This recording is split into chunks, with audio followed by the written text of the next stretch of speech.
C'est quoi ce bordel? What the actual? They didn't want an open-ended commitment to the Thai Highlands? Then why did they fly an entire division out there on a one-way ticket? Soldats de France. Bienvenue au Type 56, l'histoire des armées chinoises et françaises. Welcome to Type 56, the story of China's army, and today, to some extent, of France's army. That's because we're going back to Dien Bien Phu. And as you can see, I'm here in my imaginary French Army Staff College to anatomize the flaws in the campaign. Specifically, today I intend to give you finally my vote for the most screwed, the most hard done by French officer at Dien Bien Phu. And I will unveil his name like an Oscar in the middle of this episode. French, in the Indochina War, French military intelligence, the Deuxième Bureau, really knew their business. They had all kinds of useful information about General Giap's intentions and his capabilities. For example, they knew that after Nasan, General Giap was very interested in getting Chinese anti-aircraft guns and advisors and sneaking them through the jungle of the northwestern Vietnamese highlands furtively up the backs of the hills that surrounded Dien Bien Phu, where the French artillery wouldn't be able to hit them since they couldn't shoot through mountaintops. And the French Air Force would have a very hard time even finding those anti-aircraft positions. French intelligence knew this. They also knew that in South China, the PLA had their top anti-aircraft aces training eager VPA students. And they knew that Chinese advisors were accompanying these gun crews down to Vietnam. Who were these PLA anti-aircraft aces? They were probably among the best experienced in the world at that time. Let's meet one of them. Shi Guoqiang was a PLA veteran of the Civil War, and he kind of had the usual life story. Like, it seems like every PLA officer from that time had been given up for dead by his family, and then they were joyously reunited. And once again, like all those other CMAG advisors that we've met in past episodes, he was torn again from the bosom of his family with whom he'd just been reunited. And now he was sent first to try to prepare for the invasion of Jinmen in Taiwan. See our old episode about that. Oh, what a fandango. But he was pulled off that duty, happily for him, and he was sent to North Korea. Now, Shi got a kind of like unlucky lottery ticket in the Korean War sweepstakes.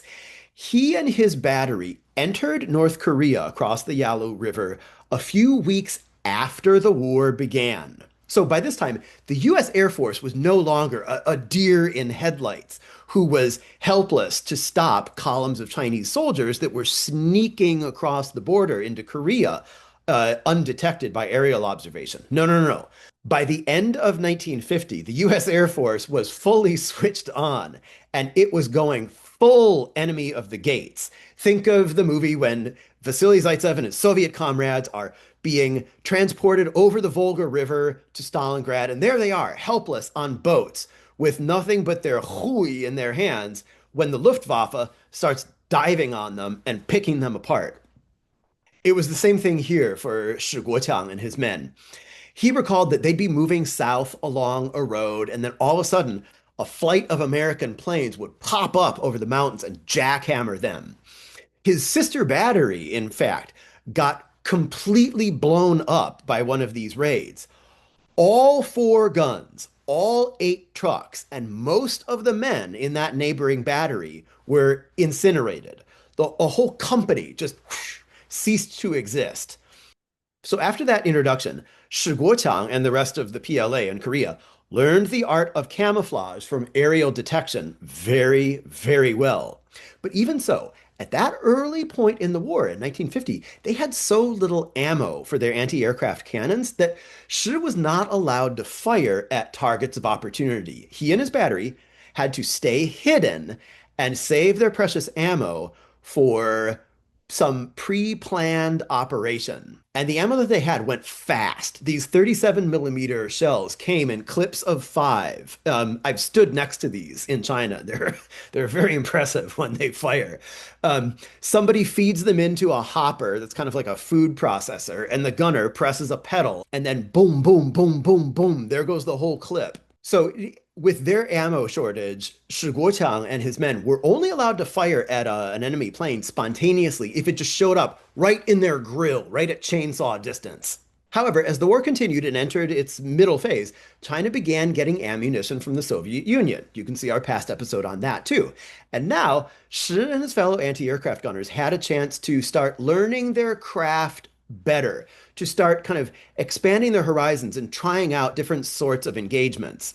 And I dare say that in the early 50s, they were probably the most proficient, experienced anti-aircraft service in the world because they were going toe-to-toe against the best air force in the world. Well, in the summer of 1953, Shi Guoqiang became kind of famous. He and his battery were up near Pyongyang, and they were tucked away in a fold in the terrain trying to hide.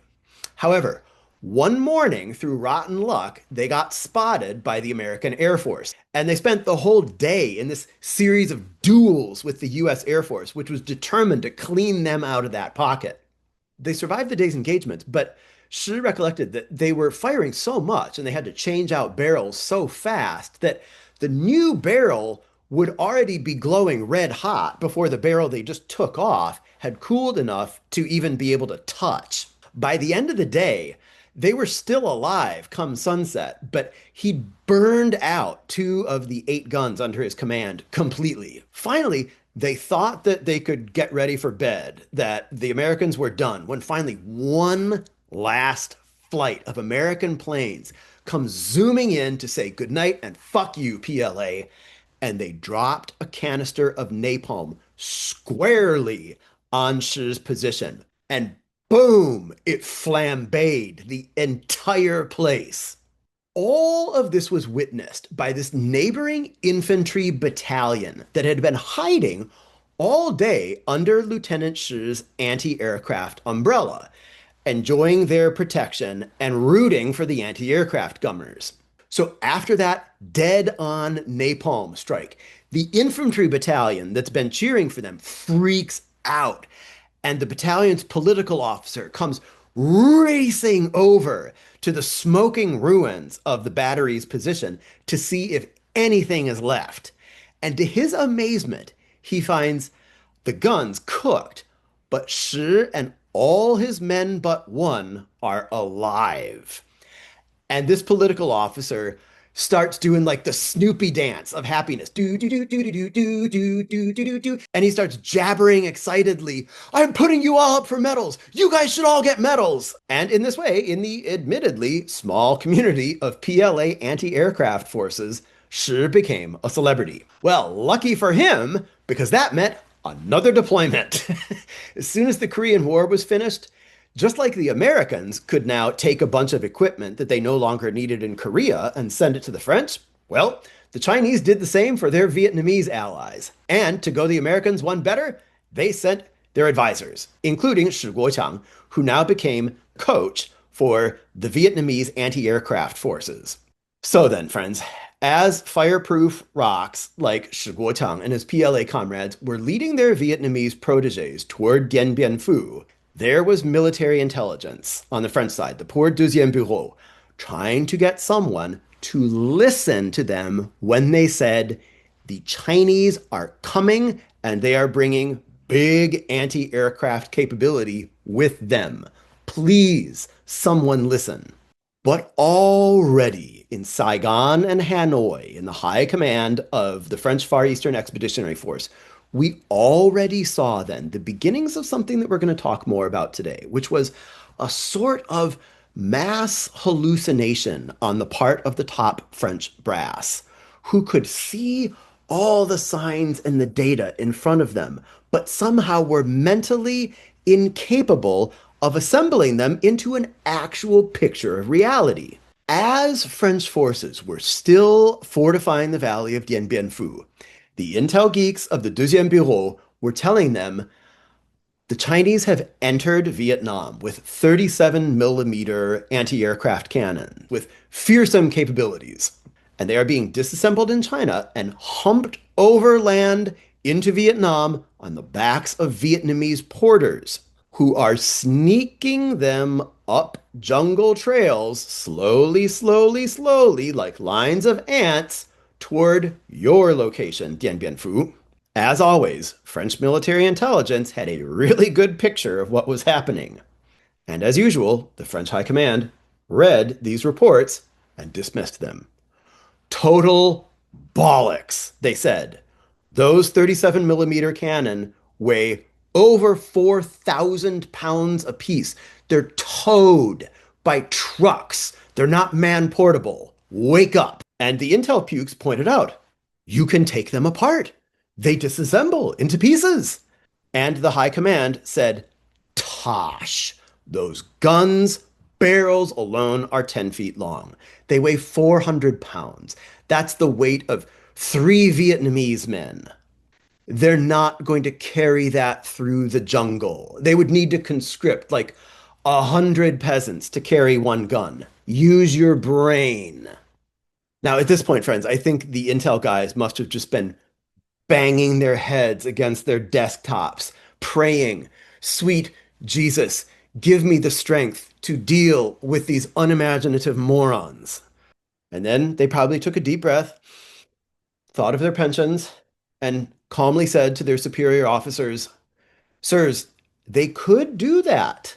Besides, we've broken their codes, and we know that they're talking back and forth to each other about carrying these things in pieces parts to Dien Bien Phu. We should believe them. And now the high command said with sophomoric wisdom, that is the false wisdom of the fool who doesn't know that he's an idiot, no, that's just a childish trick. They're playing mind games with you. It's like a kid who tells a playground bully, I have a suitcase nuke at home and I'll bring it and blow you up.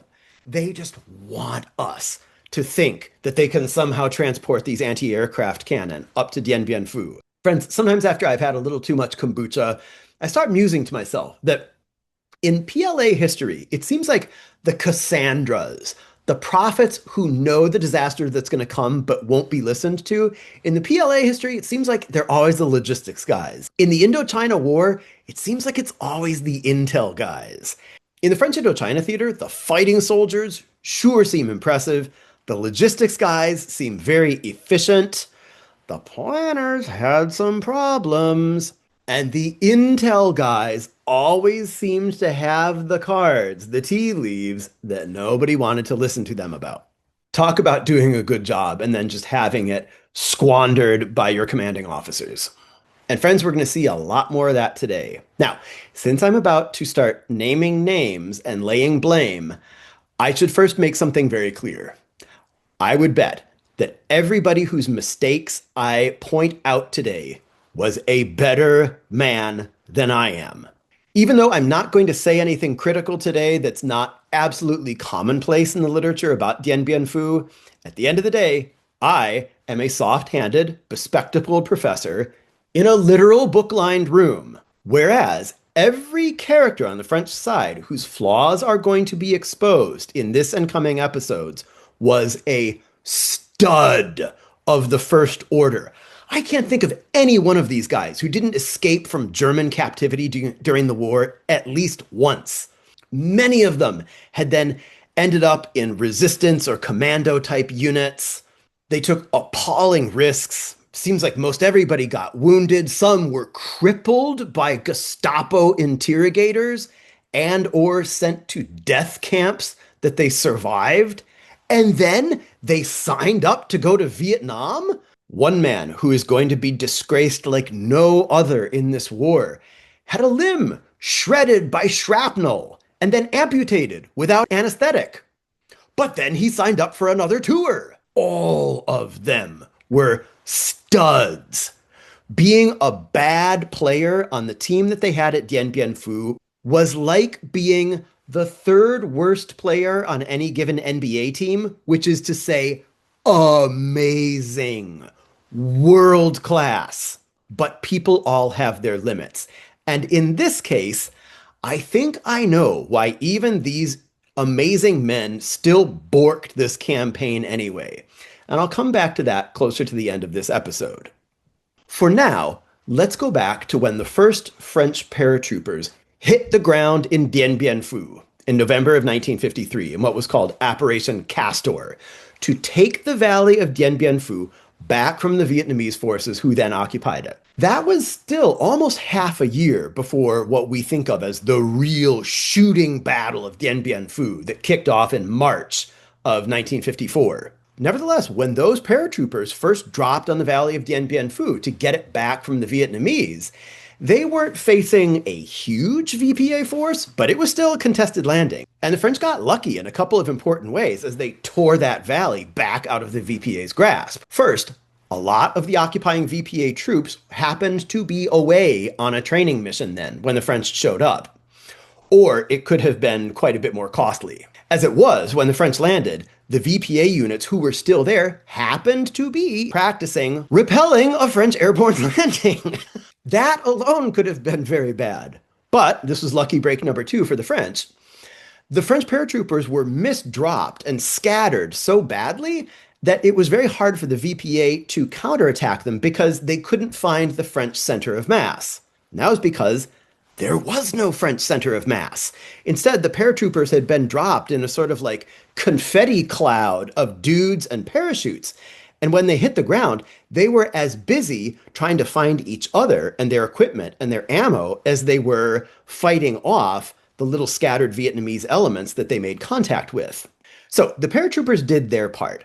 But right away then, they already began being betrayed by their leadership, in a sense. I mean, the high headquarters. See, when the paratroopers got there to take the valley, they didn't know how long they would be there. Even from company-level officers, we have letters back to their families from, say, November, from the valley of Dien Bien Phu, weighing the chances that they were going to be home for Christmas. Nobody in those letters was saying, I think we're going to be bogged down here until next spring, and then we're going to suffer the most crushing defeat of the French Fourth Republic, and we'll all be taken off into captivity, or we'll die first. Now, that failure by the French High Command to tell these troops what to expect and what to plan for with their newly occupied position was disastrous. First, let me just point out how deep this silliness and indecision went. As far as I know, neither Hanoi, nor Saigon, nor Paris itself knew how long the troops would be there in Dien Bien Phu either. No one had made up their minds yet. They were just kicking that can down the road. And they truly had not even made up their mind how many men they would ultimately put there. There was still a possibility that after they stabilized the situation in northwestern Vietnam, they would just leave a smallish force of 6 battalions to babysit the valley. But this is ridiculous, friends. Even the size of the garrison itself was left to float between 6 battalions and more than twice that number. Now, sure, there's something to be said for preserving your optionality whenever you have to make a complicated, consequential decision under conditions of limited information. Sure. But to the men who had just captured this faraway valley and now were digging in, it made a difference. It made a big difference. Would they be camping there for a month? Or would they be fighting the Battle of Stalingrad? Yeah, that was an important detail because it affected how you would lay out the camp. And by the time the High Command finally committed to turning Dien Bien Phu into what it actually became, a division-sized fortification, it was too late. First was the site itself. In November, the Thai highlands of northwestern Vietnam are a nice place. Cold at night, yes, but pleasant enough. However, in the spring, when the monsoons come, it is a very rainy, waterlogged place. And would you believe, friends, that by coincidence, the valley of Dien Bien Phu gets the most rain of any place in the already rainy Thai highlands? That's right. It turns out the valley of Dien Bien Phu gets 5 feet of rain per year, most of it in that one season. Now, you say, that's not the end of the world. Surely it's not impossible to defend low-lying wet ground, or otherwise Holland and East Texas would be no man's land. Sure, but in those areas, if you're going to build a settlement, much less a fortified camp, and then occupy it during the flooding season, you need to know that and plan for it ahead of time. Otherwise, your trenches will turn into streams, and your men's foxholes will turn into malarial mosquito ponds. And this unhygienic atmosphere is usually so under-remarked in critiques of the Dien Bien Phu campaign that I want to stay here for a moment longer. It's often been remarked that Dien Bien Phu didn't have nearly enough hospital space and medical staff for what it was. And that is absolutely true. Author Bernard Fall notes that during the buildup, when the French had already decided that they would accept battle at Dien Bien Phu and put a divisional-sized formation there, and they were fortifying it as heavily as their limited means allowed, they had a field hospital of just 44 beds for 13,000 men. And Fall notes, the head doctor there, just a captain, dared to coldly inform the commander in writing that the base's hospital space was beneath comment. So he had some extra surgical teams parachuted in. Some of them were misdropped and had exciting arrivals. But this gets to after the fighting had already begun, and we're not even there yet. We're still cataloging all the embedded disaster that was baked into the birthday cake of horrors called Dien Bien Phu, because even the sanitation wasn't planned for when the camp began as just a sort of small two-battalion affair. As the camp grew, it ended up surrounding the places that the men had been using as, say, garbage dumps. And before you knew it, you had this intolerable situation where much of the camp was collecting its water downstream of the garbage dump. And in fact, for the whole campaign, the Isabel garrison, we'll meet that next time, that was down at the far south of the valley, they were condemned to simply get their water, all of their water, downstream from the bathing and clothes washing and swimming and latrine areas of the 10,000 men north of them. So they're drinking everybody's filth in an already repulsively unhygienic swamp, trench foot inducing environment. Add on top of that, nobody had thought to supply these men with mosquito nets. Many men didn't take their Nivaqueen, their anti-malarial stuff that had a whole bunch of nasty side effects. Confusion, dizziness, blurred vision, diarrhea, rashes, but never mind small things like malaria and gut-shredding parasitic disorders. Now we finally come to my nominee to receive Dien Bien Phu's Oscar for most long-suffering, most heroically overburdened, most unjustly screwed officer. That Oscar, friends, goes to, drumroll, Major André Sudras, the chief engineer. He was the man charged with suddenly turning this paratrooper encampment into a division-sized castle of sorts with little more than pocket lint and some chewing gun wrappers. I've intimated before, friends, that Dien Bien Phu can be seen as really an air battle that was lost before it began because the French Air Force in Indochina was simply not up to the job and could not possibly have been up to the job because of their sad paucity of resources that they had in Indochina. Since Dien Bien Phu was an airhead, supplied exclusively by air and really only able to be truly protected from the air, well, once that air battle was lost before it began, ultimately at budget meetings in Paris, then the ground war in Dien Bien Phu was fated to be not much more than a grand, cruel endurance contest to see how long 13,000 mud soldiers could keep the VPA out of their swamp holes. How little food could these heroes handle? How many wounds apiece? Which strong points would fall to the enemy in what order? How many times would they change hands back and forth? How long would Paris and the High Command of the Far Eastern Expeditionary Force keep dangling, dwindling threads of hope over the heads of General de Castries and his men? If you'll pardon me, how long would Paris and Saigon and Hanoi, how long would they keep the men in those mud holes? before they finally just told them the truth. You men in Dien Bien Phu, you are there to be f***ed, and we have no intention of stopping the f***ing until you cease to be useful to us.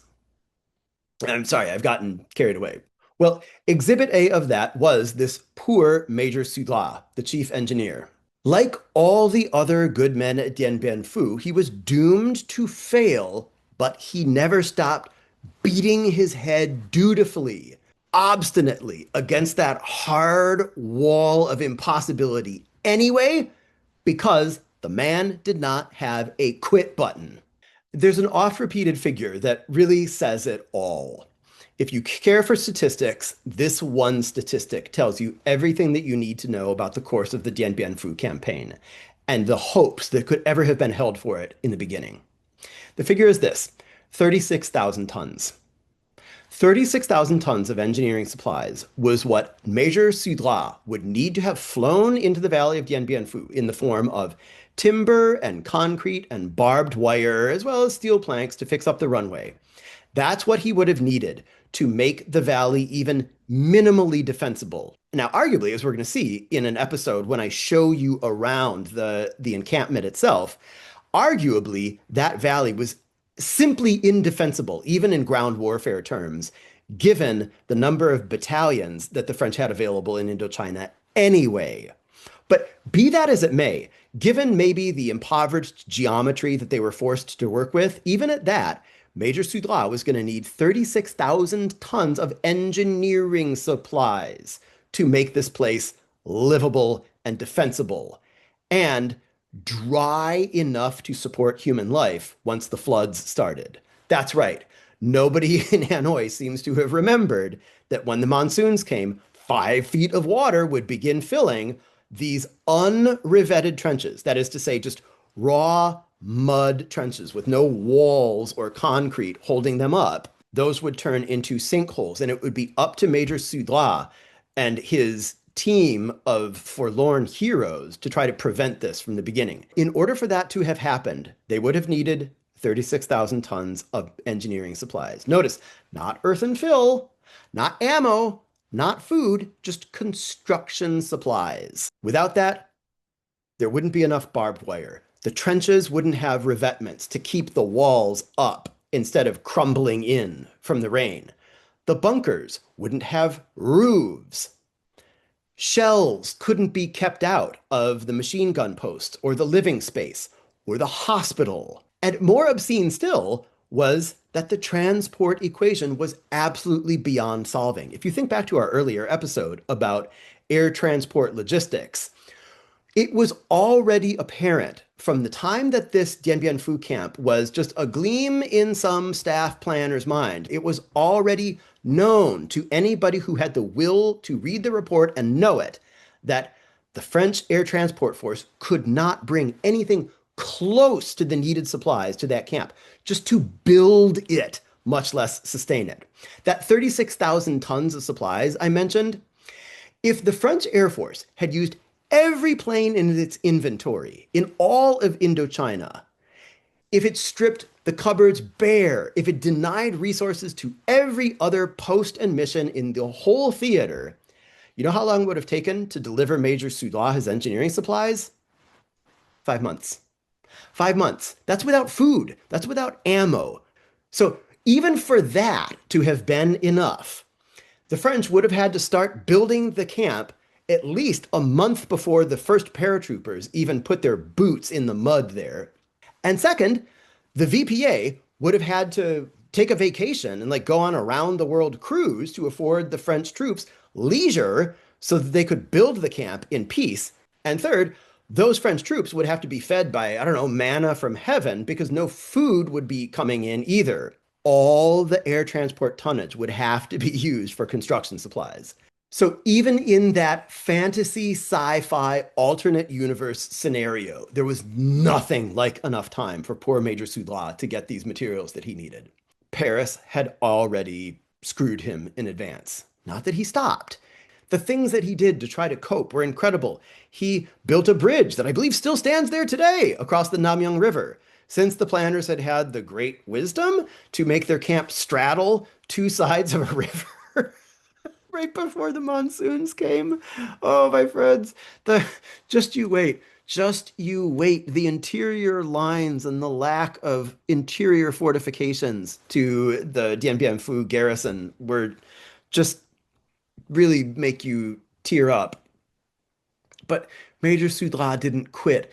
The Air Force couldn't bring him enough sandbags, not enough sandbags. And so he got inventive and he had woven bamboo made that would take the place. It's sort of working like HESCO containers where like they would just fill these flexible woven bamboo things with earthen fill. Pretty plucky, pretty smart, but also doomed to failure. In the greatest insult, Major Sudra thought that he was getting out of this ship of fools. His replacement came at the end of Major Sudra's tour, which happened to come before the shooting started. But the camp commander, then Colonel de Castries, looked at Sudra and said, I can't let you go. You're a known quantity. You built all of this. I need you here to make this jerry-rigged clown show continue to work. So he didn't let Sudra on the plane. He kept the newly arrived engineer, put him in charge of some hopeless mission, and kept Sudra chained to his oar as the chief engineer of the central part of the camp. Oh, that poor man. I'm just happy to say that he survived defeat and captivity. And in fact, just recently, the French Army's 31st Regiment of Engineers, which is the descendant of his unit, named a guard post after him. Just a few months ago, a general installed a plaque there honoring Colonel Sudra. I wish it could have been a lot more. But a last word, and this gets to why I think these failures had to happen, even with the best men available. It's that the human material of the French Far Eastern Expeditionary Force was in such terrible shape. France had fought this war in Indochina for a decade now, almost, right after a world war that developed in, to borrow a phrase from the Emperor Hirohito, not necessarily to France's advantage. Right after that, their expeditionary force had to try to retake Indochina from a Viet Minh that had already organized itself in the vacuum of power post-war. And furthermore, by 1953, the French Expeditionary Force was not its old self anymore.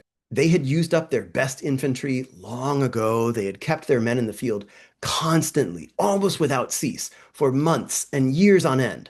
Morale was awful. Even among the officers, it was flagging. Good officers. They were worn out after 2 or 3 deployments, practically in a row, meaning years and years of almost nonstop grinding. The enlisted men were no longer the best prepared soldiers that France could produce. When France had started this war in the late 40s, the French army was still on something of a high. It was poorly equipped, sure, but it was experienced, motivated, and pretty saucy. It was full of veterans. But years later, most of those men were dead or discharged or dispersed around the army as junior officers trying to make up for the officer shortages. And so the officers and the men alike were demoralized. The army had stop-lossed good soldiers whose contracts had ended, and it just refused to discharge them, just like it refused to send poor Major Sudra back home at the end of his Herculean efforts to clean out the Augean stables of the camp. The better a soldier was at fighting, the more likely it was that he would just be sent out again and again and again and again until he was dead. This is what a friend of mine calls the competence tax. In an institution that's kind of imploding, the best people suffer because their above par skills and commitment are simply, well, taken advantage of. Not necessarily malevolently, but they have to be the ones to keep saving other people's bacon time after time. And there is no exit plan for them. There is no succession plan for them.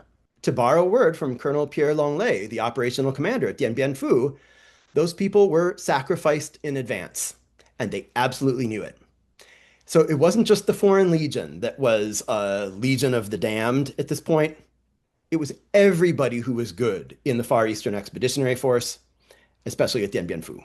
For one thing, everybody in the theater understood very well that a man who was parachuted into that valley had no way out. No way out except complete victory. This was actually discussed in Hanoi in the planning meetings when Dien Bien Phu was first hatched as an operation. They knew that once they committed troops to the Thai highlands, they had no way to extract them, short of just handing the VPA's asses to them so badly that they would just go back to the Red River Delta. For the Dien Bien Phu garrison, it was win or die. Next, the men were physically drained, once again, by orders of Hanoi and Saigon. They had been ordered to do a bunch of things in preparing that Dien Bien Phu garrison that were just not consistent with each other, not realistic, almost logically contradictory. First, they had to secure the valley of Dien Bien Phu against all comers. In other words, they were supposed to repeat the smashing victory of Na San, only in a much bigger, less defensible place. And also, they were to do it without the resources of Na San. So it was no wonder that General Gilles, who was the actual commander and hero of Na San, no wonder that he backed away from the Dien Bien Phu plan as soon as he could, and in effect said, please get me away from this Jonestown level megalomaniacal cocaine fantasy of yours as soon as possible. So not only should they repeat the miracle of Na San without any of the advantages of Na San, also they should do it without permanent fortifications. Why? Well, you see, because the High Command didn't want to commit in a long-term way to being responsible for a permanent fortress out in the boonies, out at the end of a slender and feeble air bridge. They wanted to keep themselves open, not tie themselves down with a permanent commitment out there. Friends, c'est quoi ce bordel? What the actual... They didn't want an open-ended commitment to the Thai highlands?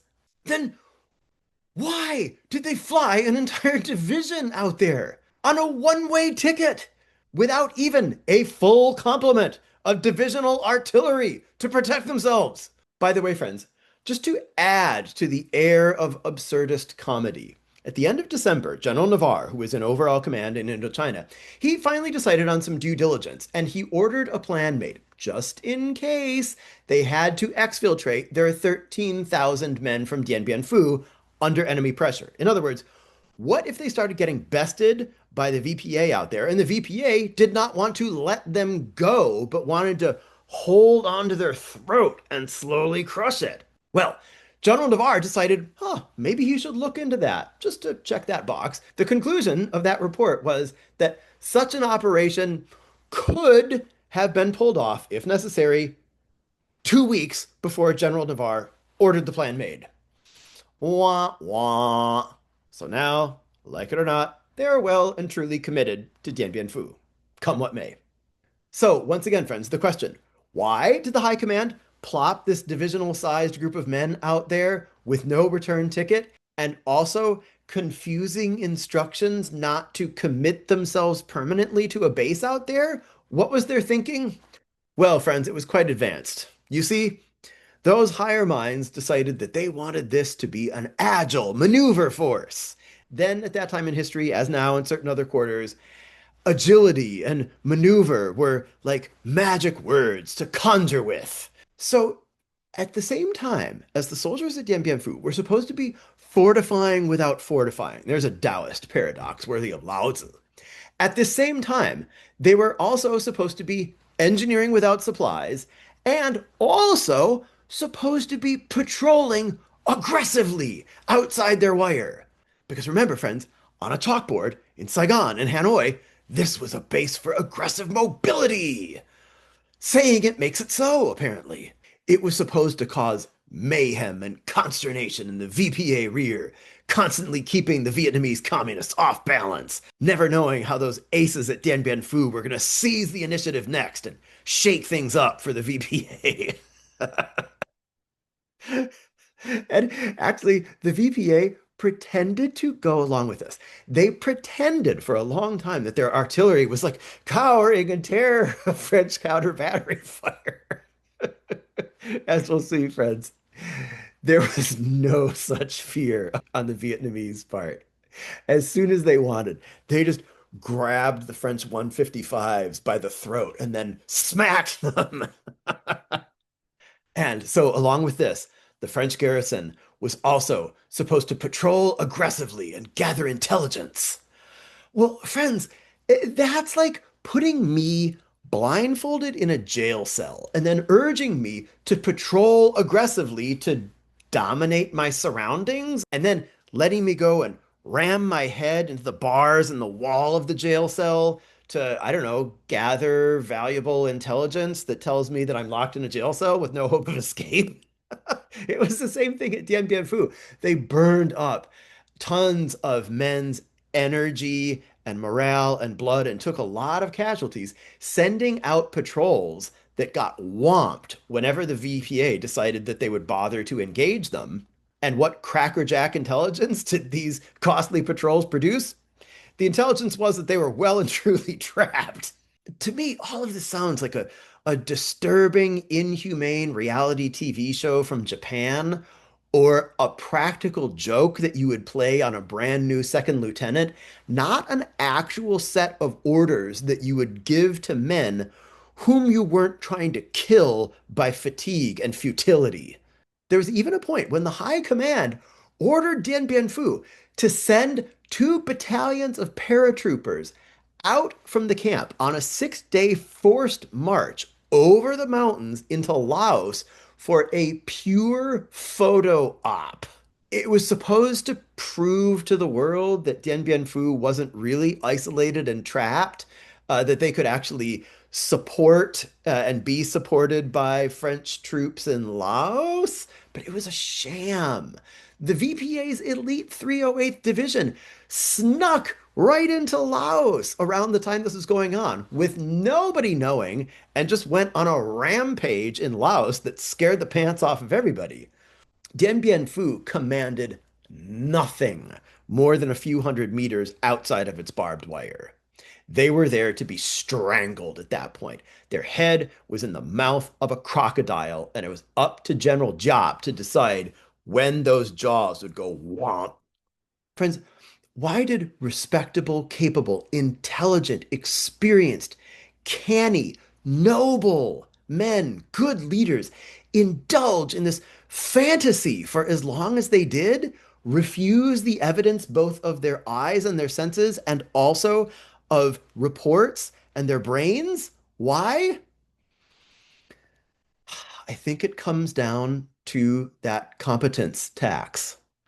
The competence tax and I know no other word for it, exploitation by the people above them who simply resolved that because they were not willing to commit the necessary resources to allow these men to win or do a creditable job of attempting it, because they could not summon the resolve to tell those men, pack up your tents and bring it home. We're shutting down the French Union. We relieve you of this impossible burden. Because they could not bring themselves simply to make this decision, men were left in place to slowly grind themselves into dust. We've seen this happen. Think of fighters or other athletes that you admire, men who were goats, the top of the field, men who seemed indestructible at one time, even for a decade, who defined the sport. We all know what happens to one of these athletes who stays too long. Inevitably, they must be brought low. When those fighters stay in the game too long, the highlight reel, the retrospective at the end of their career must always be the mistakes that they made at the end. The punch that they caught that years before wouldn't have gotten anywhere near them now clips them across the jaw and they crumple like old men. They're made just as normal as you and I are. And no matter what they achieved before, that becomes the headstone over their career. In a case like this, these men, however good, however unconquerable they might have been, as asymptotically close to superhuman as a real man can get, they were left in a position where they were not allowed to retire. They were not permitted to make the wise and prudent decision to sit out this unfightable one, to finally hand over their duties to someone because they were used up. A man who's that noble will not simply sit down and say, I give up. No, no, it's much crueler than that. If you leave him in harness, he'll continue nobly to pull more and more feebly until inevitably he looks like a buffoon. As we go through the story, we're going to meet officers who are made to look foolish, who are made to bear incredible burdens, who reveal themselves to have moral failings, weaknesses of character, the sorts of things that we all have.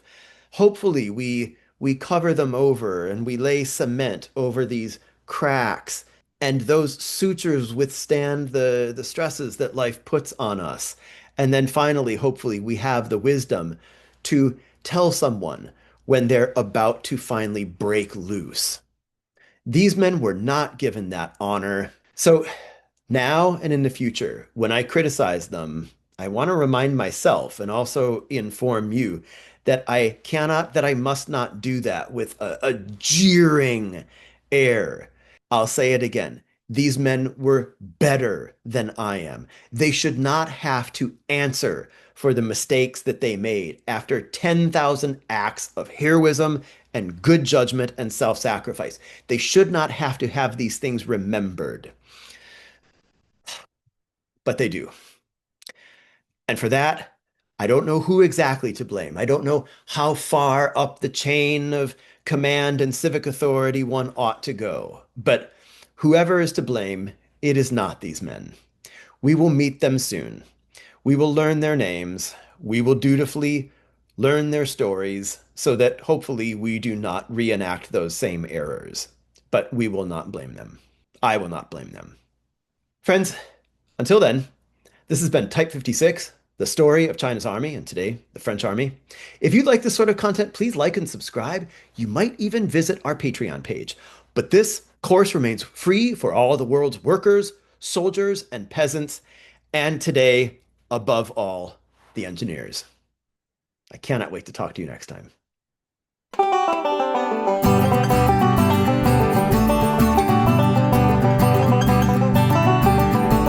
May the faithful French soldier be never dismayed, for though battle plans were sadly mislaid, we'll drop from the skies and lend our aid to those who jumped in before us. We've all volunteered for Dien, if only the pilots can get us through. We'll bid our farewell to the valiant air crew and leap from their Dakotas. We drink no wine or feed no shell, our only food is bullet and shell. For Paris don't die, they regroup in hell, for Marcel Bichard and glory. From Henri to Isabel, just a handful of men would live to tell of the starving and soaking malarial hell, for Marcel Bichard and glory. We will counter-attack them at Elian 4 and hold it, or Viets will kick in the door. Langley will curse and we raider and implore Hanoi to send help for us. They never send us engineering supplies. The staff wasn't very artillery-wise. The bunkers are culpably unfortified, and that's just half the story. By day we roast, at night we're chilled, but we'll sell our lives here. When finally we're killed, join the army, they said, and you'll travel the world for Marcel Bichard and glory. This army is sick and shall never get well. For other men's sins we are sentenced to dwell in wide open holes till we're hit by bombshells for General Navarre's own glory.